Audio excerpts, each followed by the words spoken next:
The Division 2 is going to be a pretty big game for me and my friends, and is set to release on the 15th of March 2019. I've been looking around doing some research to find out what is different from the first installment of the franchise, and I found this interesting article on a website called geek.com. If you want to go and take a look at the full article, there will be a link to it in the description. The gameplay in this video is from the Eurogamer YouTube channel. Their link will be in the description too.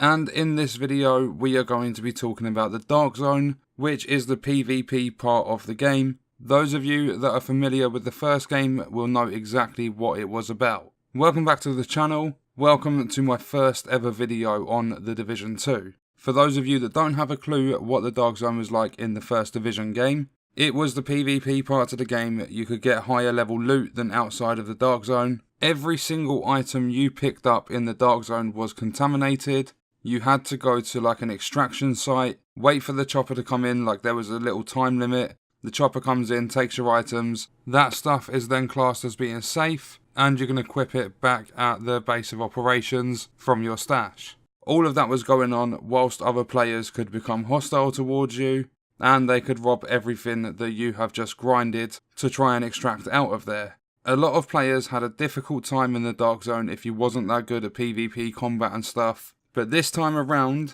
they are making it pretty much enjoyable for every single player. The biggest change that they've made is now the Dark Zone comes in 3 separate zones. You have DZ East, West and South. And all of those Dark Zones have their own distinct biome and their backstory, so you can find out exactly how they became the Dark Zone. Now instead of just being chucked into a Dark Zone having to fend for yourself and grab all the best loot possible, you can now go into a Dark Zone, complete the various tasks that you have to deal with, and only contend with AI controlled, like NPCs. Once you've finished all of those objectives, you will then have access to all of the features of the Dark Zone, including skirmishes, which is like deathmatch, PvP battles, and the chance to nab the best loot from players. As I said in the first game, you had to extract everything that was contaminated, you had to wait at the extraction point, players could ambush you and rob everything that you've just looted.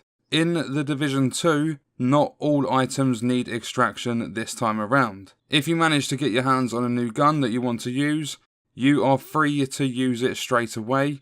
However, the contaminated items do still need extracting.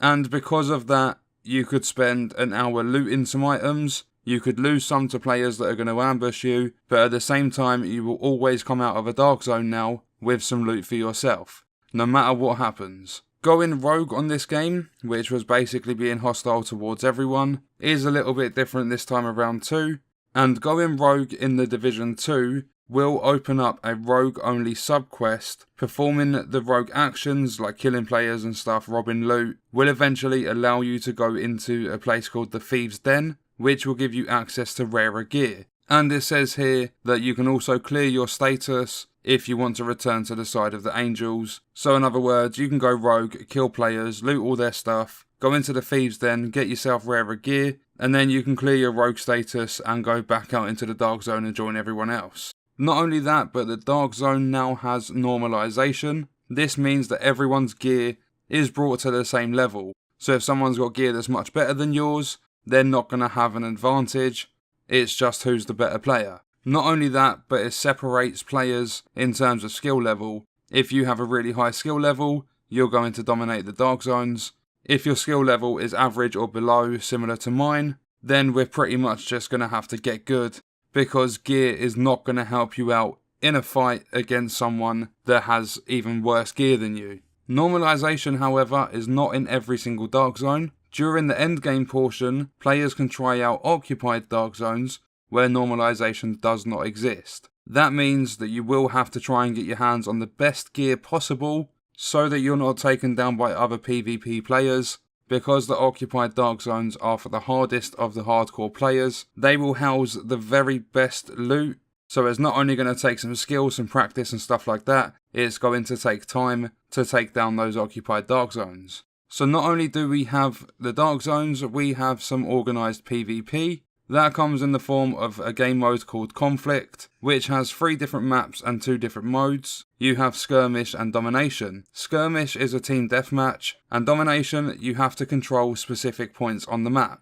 Unlike the Dark Zones, the maps for those conflicts are custom built, and again, normalization does exist in the conflict. It's pure PvP, and according to this website it feels like a separate world from the rest of the multiplayer, but you can still get some pretty nice gear from it. It's got its own progression track and rewards and stuff, and it's an alternative to the Dark Zone if you don't have time to invest in that, but you still want to play the game and grab yourself some loot. So that's it for the news on how the Dark Zones are going to work in the Division 2. The rest of the article just goes through the release date and stuff like that. So far we know that there's a private beta being held on, I think it's the 7th of Feb, if you pre-order the game.